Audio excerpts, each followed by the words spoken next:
10 bahaya gadget bagi anak di bawah 12 tahun. 95% anak remaja di Indonesia tidak bisa hidup tanpa gadget. WHO sudah menetapkan kecanduan game dan gadget sebagai gangguan mental. Apakah Anda juga tahu jika di Indonesia sudah ada rumah sakit yang khusus menangani anak-anak yang kecanduan game dan gadget dan pasiennya semakin hari semakin bertambah? Boleh dikatakan bahwa saat ini kecanduan gadget sudah sama dengan kecanduan narkoba atau sering juga disebut sebagai narkolema, narkotika lewat mata. Hai, perkenalkan nama saya Rudy Eng. Saya adalah seorang entrepreneur, author, dan juga coach untuk anak-anak remaja semenjak tahun 1999. Bahaya penggunaan gadget pada anak sebaiknya dihindari dengan cara tidak membiarkan mereka terpapar teknologi tersebut secara berlebihan. Apalagi diberi hak kepemilikan saat usia mereka masih di bawah 12 tahun. Karena bisa menghambat tumbuh kembang otak, mental, bahkan fisiknya. Akademi Dokter Anak di Amerika dan Perhimpunan Dokter Anak di Kanada menegaskan, anak umur 0 sampai 2 tahun tidak boleh terpapar oleh teknologi sama sekali. Anak umur 3 sampai 5 tahun dibatasi menggunakan teknologi hanya 1 jam per hari. Dan anak umur 6 sampai 18 tahun dibatasi 2 jam saja per hari. Anak-anak dan remaja yang menggunakan teknologi melebihi batas waktu yang dianjurkan memiliki resiko kesehatan serius yang bisa mematikan. Berikut ini adalah 10 bahaya penggunaan gadget pada anak yang bersumber dari berbagai penelitian, sehingga bisa menjadi alasan kuat kenapa orang tua sebaiknya tidak memberikan gadget pada anak sebelum usia mereka 12 tahun. Pertama, mengganggu pertumbuhan otak anak. Pada usia 0 sampai 2 tahun, otak anak bertumbuh dengan cepat hingga dia berusia 21 tahun. Perkembangan otak anak sejak dini dipengaruhi oleh stimulasi lingkungan. Stimulasi berlebih dari gadget seperti HP, internet, TV, iPad, dan lain-lain pada otak anak yang sedang berkembang dapat menyebabkan keterlambatan kognitif, gangguan dalam proses belajar, tantrum, meningkatkan sifat impulsif, serta menurunnya kemampuan anak untuk mandiri. Kedua, tumbuh kembang yang lambat. Paparan teknologi sejak dini juga mempengaruhi kemampuan literasi dan prestasi akademik anak secara negatif.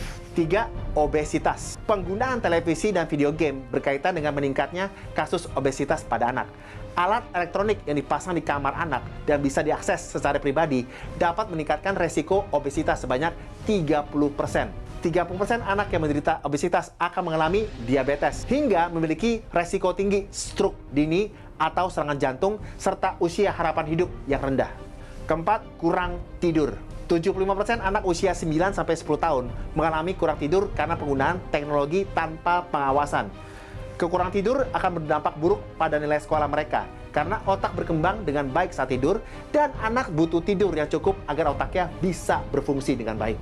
Kelima, kelainan mental. Penelitian di Bristol University tahun 2010 mengungkapkan bahaya penggunaan gadget pada anak dapat meningkatkan resiko depresi, gangguan kecemasan, kurang atensi, autisme, kelainan bipolar, psikosis, dan perilaku bermasalah lainnya. 6. Sifat agresif. Konten di media yang bisa diakses anak dapat menimbulkan sifat agresif pada anak. Kekerasan fisik dan seksual banyak tersebar di internet. Dan jika tidak dilakukan pengawasan, anak bisa terpapar itu semua, sehingga memicu timbulnya perilaku agresif dan cenderung menyerang orang lain. 7. Kecanduan.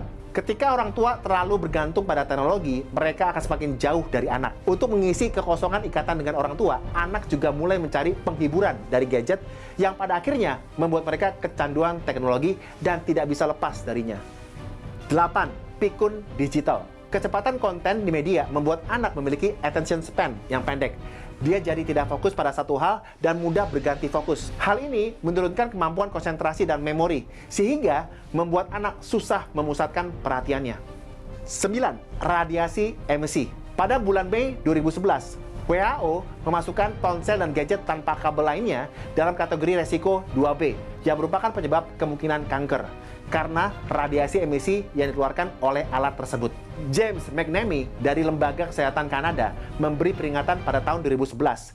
Anak-anak lebih sensitif terhadap radiasi dibandingkan orang dewasa karena otak anak dan sistem imun mereka masih berkembang. Jadi, kita tidak bisa mengatakan bahwa resiko pada anak sama dengan resiko pada orang dewasa.